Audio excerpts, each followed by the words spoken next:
ini pun tradisi yang ada di masyarakat. Ya, bukan di Indonesia saja, sejak zaman dahulu sudah banyak orang berpendapat tentang azan di telinga bayi. Wallahu a'lam bishawab. Terjadi khilaf ulama, tapi jumhur ulama mengatakan bahwa tidak sahih hadis tersebut. Bukan berarti bayi tidak boleh mendengar azan.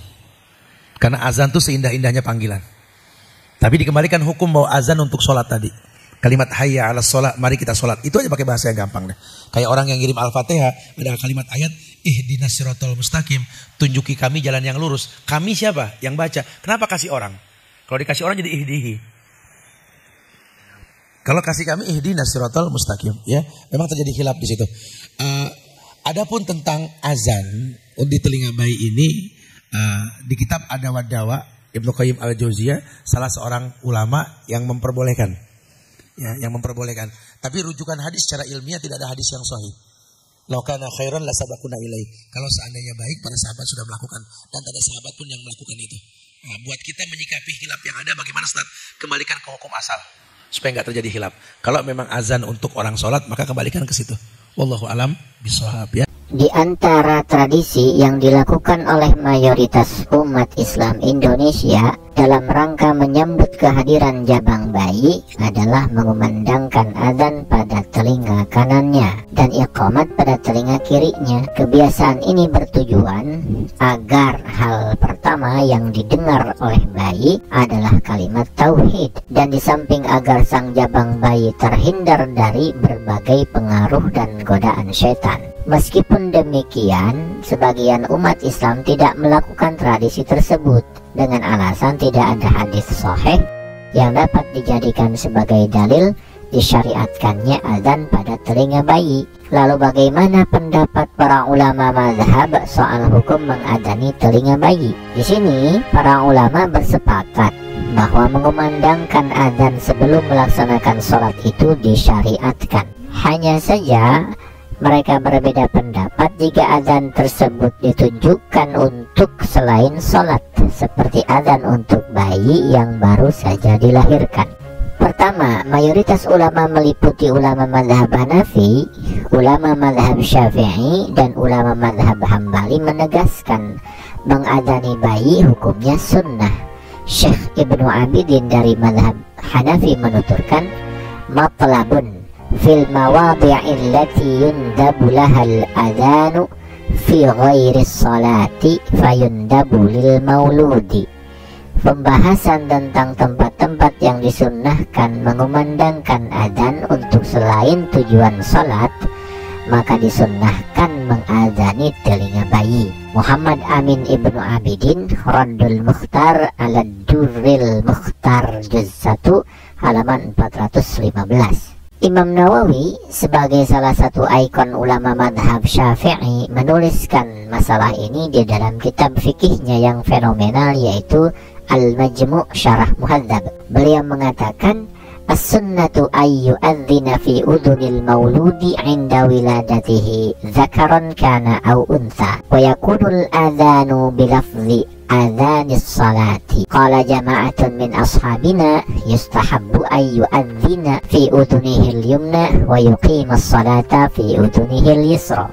Disunnahkan mengumandangkan azan pada telinga bayi saat ia baru lahir, baik bayi laki-laki maupun perempuan, dan azan itu menggunakan lafaz azan salat. Sekelompok sahabat kita berkata, disunnahkan mengadzani telinga bayi sebelah kanan dan mengiqamati telinganya sebelah kiri, sebagaimana iqamat salat.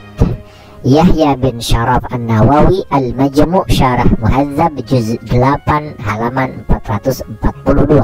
Syekh Mansur Al-Bahuti dari madhab Hambali juga menuliskan, wa sunna ayyu adzana fi udunil mauludil yumna zakaron kana au untha hina yuladu wa ayyuqima fil yusra li hadithi Abi Rafi' qala ra'aitu Rasulullah sallallahu alaihi wasallam adzana fi udunil Hasan bin Ali hina waladathu Fatimah. Rawahu Abu Dawud wa Tirmidzi wa sahhahahu. Dan disunahkan dikumandangkan azan pada telinga bayi sebelah kanan, baik laki-laki atau perempuan ketika dilahirkan, dan mengiqamatinya pada telinga sebelah kiri karena hadis riwayat Abu Rafi bahwa ia berkata, saya melihat Rasulullah Shallallahu Alaihi Wasallam mengadzani telinga Hasan bin Ali saat dilahirkan oleh Fatimah. Hadis ini diriwayatkan dan dianggap sahih oleh Abu Dawud dan At-Tirmidzi. Mansur bin Yunus Al-Bahuti, Kashful Qina an Matnil Iqna, juz 7 halaman 469.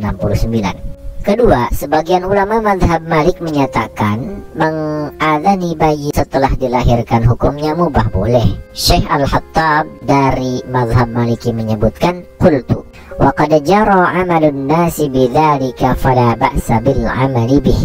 Saya berkata, dan orang-orang telah terbiasa melakukan hal itu, yaitu mengadzani dan mengiqamati bayi, maka tidak apa-apa dilaksanakan.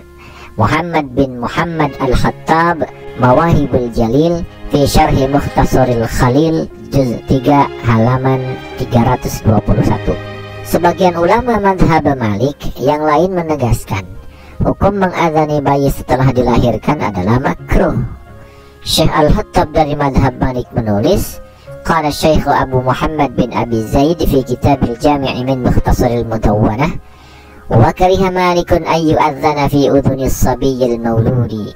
Syekh Abu Muhammad bin Abi Zaid berkata dalam kitab Al-Jami' min Mukhtasaril Mudawwanah, Imam Malik menghukumi makruh dikumandangkannya azan pada telinga bayi yang baru dilahirkan. Muhammad bin Muhammad Al-Hattab, Mawahibul Jalil fi Syarhi Mukhtasaril Khalil, juz 3 halaman 321. Dengan demikian dapat disimpulkan bahwa para ulama berbeda pendapat tentang hukum mengadzani bayi. Mayoritas ulama meliputi ulama mazhab Hanafi, ulama mazhab Syafi'i, dan ulama mazhab Hambali menghukuminya sunnah. Sebagian ulama mazhab Maliki menghukuminya mubah, sedangkan sebagian ulama mazhab Maliki yang lain menganggapnya makruh. Dari ketiga pendapat di atas, tampaknya pendapat yang mensunahkan azan pada bayi baru dilahirkan merupakan pendapat yang kuat, sebab didukung oleh beberapa hadis, yaitu hadis riwayat Abu Rafi. An Abi Rafi'in qala ra'aitu Rasulullah sallallahu alaihi wasallam azana fi udhunil Hasan bin Ali hina waladathu Fatimatu bis salati. Dari Abi Rafi, ia berkata, aku melihat Rasulullah Shallallahu Alaihi Wasallam mengazani telinga Al Hasan bin Ali ketika dilahirkan oleh Fatimah dengan azan salat. Hadis riwayat Abu Dawud, At-Tirmidzi, dan Al Hakim.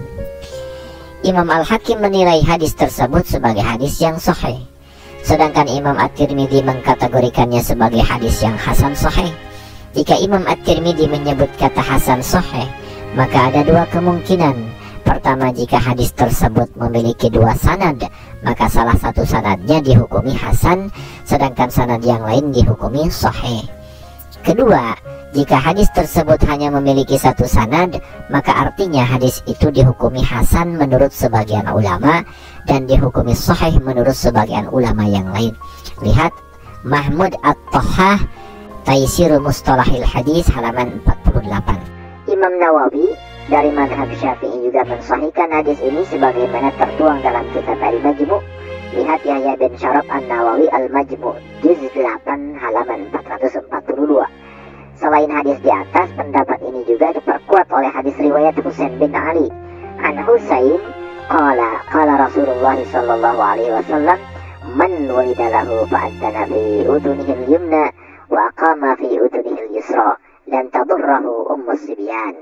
Dari Husain, ia berkata, Rasulullah Shallallahu Alaihi Wasallam bersabda, barang siapa yang dilahirkan untuknya seorang bayi, lalu dia mengazani telinganya sebelah kanan dan mengiqamati telinganya sebelah kiri, maka ia tidak akan celaka oleh Ummu Sibyan, jin pengganggu anak kecil. Hadis riwayat Abu Ya'la Al-Musili. Mengomentari hadis tersebut, Imam Al-Mubarakpuri menerangkan, hadis ini bisa dijadikan penguat atau syahid dari hadis riwayat Abi Rafi' di atas. Abdurrahman bin Abdurrahim Al-Mubarakpuri, Tuhfatul Ahwadi, Syarah Jami' Tirmidzi, juz 5 halaman 89. Wallahu a'lam bissawab.